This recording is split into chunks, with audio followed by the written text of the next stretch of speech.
Bonjour à tous, alors dans cet exercice nous allons apprendre à trouver la limite d'une fonction polynôme en l'infini. Suivez ma lumière rouge. Donc f est une fonction polynôme, on dit de degré 4 car la puissance entière la plus grande qui est au-dessus de la variable ici x est 4. D'accord? Et en fait une fonction polynôme c'est une fonction qui est définie sur R d'une part, et deuxièmement toutes les quantités ici qu'on appelle des monomes sont avec des x puissance un exposant qui est au minimum 0. Comme ici, c'est 3 fois x puissance 0. Ici, ce sont des x puissance 1, des x au cube, des x4.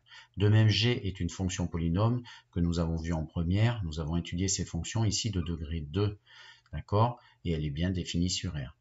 H, si vous la regardez bien, contient une racine carrée de x. Et bien, à cause de ce petit terme, vous ne pouvez pas dire que c'est une fonction polynôme car elle n'existerait que sur 0 plus l'infini. Et racine x, c'est un x puissance 1 demi, un exposant non entier. Donc voilà pourquoi h n'est pas une fonction polynôme. Alors, exemple que je vous propose, regardez, donc soit f la fonction polynôme définie par de x égale 2x au cube plus x au carré moins 3, donc regardez ma lumière. Et donc, je veux sa limite en moins l'infini et en plus l'infini. Donc, comme toujours, on le fait mentalement. Et donc, 2x au cube, lorsque x tend vers moins l'infini, ça fait 2 fois moins l'infini fois moins l'infini fois moins l'infini. Hein. Donc, ça fait moins l'infini.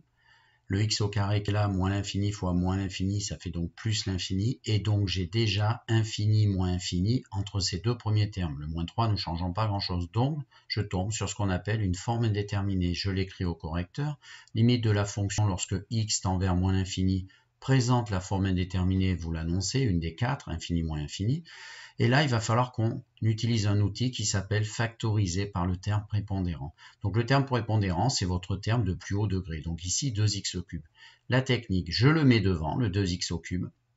Je me vais multiplier, j'ouvre un crochet dans lequel je crée une fraction où il va y avoir en bas au diviseur ce terme dominant prépondérant que j'ai mis devant, comme ça se compense par simplification. Et je remets donc en haut exactement ma fonction de départ. Ensuite, j'utilise mes règles de calcul sur les fractions qui me permettent de dire que je peux scinder cette fraction de trois termes. Premier terme sur 2x au cube, deuxième terme x2 sur 2x au cube, troisième terme moins 3 sur 2x au cube. Ensuite, une fois que ceci est fait, je passe à la simplification. Donc 2x au cube sur 2x au cube, c'est 1. X au carré sur 2x au cube, on enlève 2x en haut qui se multiplie avec 2 en bas, il reste que 1 sur 2x. Et le dernier, il est déjà simplifié. Vous faites la limite de chacun des deux facteurs et vous obtenez donc limite de 2x au cube, on retrouve le moins l'infini de tout à l'heure. Et le grand A, si vous regardez bien, 1 sur 2 fois l'infini, ça fait 0. Le terme 3 sur 2 fois l'infini au cube, ça fait 0. Et du coup, il me reste le petit plus 1. Et ça va faire un crochet qui va aller vers 1 plus 0 moins 0, c'est-à-dire vers 1. Par multiplication, vous n'avez plus de fi. Vous faites 1 infini fois 1, vous trouvez moins l'infini. Ensuite, si je veux la limite en plus l'infini, attention, c'est pas toujours ça qui est utilisé, le terme prépondérant, il se peut qu'il n'y ait pas d'fi, comme ici. En fait, le 2x au cube, le premier terme tend vers plus l'infini, et le deuxième terme, ainsi le troisième, je les ai mis ensemble, tend aussi vers plus l'infini, et donc quand on les ajoute, une somme, ça ne pose aucun problème, et donc on met directement le résultat. Donc en gros, pour finir, eh bien vous regardez si vous tombez sur une fi pour un polynôme. Si vous tombez sur une fi, vous faites toute cette première partie qui consiste à factoriser par le terme prépondérant. Et sinon, s'il n'y en a pas, eh bien il suffit de procéder par opération.